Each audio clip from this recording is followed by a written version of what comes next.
గంటాకు అసమ్మతి సెగ. TDP Janasena big shock. టికెట్ల అసమ్మతి కూటమిలో ఇంకా కొనసాగుతూనే ఉంది. టికెట్ దక్కని నేతల్లో ఆగ్రహ జ్వాలలు వ్యక్తమవుతున్నాయి.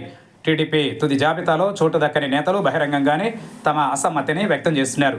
తాజాగా టీడీపీ ఎమ్మెల్యే గంటా శ్రీనివాసరావుకు భీమిలి టికెట్ కేటాయించడంపై తీవ్ర అభ్యంతరాలు వ్యక్తమవుతున్నాయి. గంటా శ్రీనివాసరావు నాయకత్వాన్ని స్థానిక టీడీపీ జనసేన నాయకులు వ్యతిరేకిస్తున్నారు. ప్రస్తుతం ఆయన విశాఖ నార్త్ నియోజకవర్గం నుంచి ఎమ్మెల్యేగా కొనసాగుతున్నారు. ఈ ఎన్నికలలో ఆయన భీమిలి టికెట్ దక్కించుకున్నారు. అయితే తొలుత గంటాను విజయనగరం జిల్లా చీపురుపల్లి నుంచి పోటీ చేయాలని చంద్రబాబు గంటాకు సూచించారు.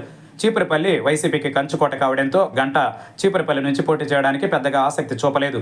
దీంతో గంటా సీటును చంద్రబాబు పెండింగ్లో ఉంచారు. ఒకానొక సమయంలో గంటాకు టీడీపీలో సీటు దక్కుతుందా లేదా అనుమానం కూడా వ్యక్తమైంది. చివరికి గంటా ఒత్తిడికి తలొగ్గిన చంద్రబాబు ఆయనకు భీమిలి నియోజకవర్గం టికెట్ను కేటాయించారు. అయితే గంటాకు భీమిలి టికెట్ ఇవ్వడంపై కూటమిలో అభ్యంతరాలు వ్యక్తమవుతున్నాయి. భీమిలి సీటు గంటాకు కేటాయించడంతో కూటమిలో అసంతృప్తి ఒక్కసారిగా బయటపడింది. గంటాకు సీటు ఇవ్వడాన్ని టీడీపీ జనసేన పార్టీలు తీవ్రంగా వ్యతిరేకిస్తున్నాయి. భీమిలి నియోజకవర్గంలో చాలామంది స్థానిక నేతలు ఉన్నప్పటికీ వారిని కాదని వలస నేత అయిన గంటాకు ఎలా టికెట్ కేటాయిస్తారంటూ కూటమి నేతలు ప్రశ్నిస్తున్నారు. దీనిలో భాగంగానే భీమిలి నియోజకవర్గ టీడీపీ ఇన్ఛార్జ్ కోరాడ రాజబాబు కార్యకర్తలతో ప్రత్యేక సమావేశం నిర్వహించారు. 4 ఏళ్లుగా పార్టీ కోసం కష్టపడిన వారిని పక్కన పెట్టారని ఆయన ఆగ్రహం వ్యక్తం చేశారు.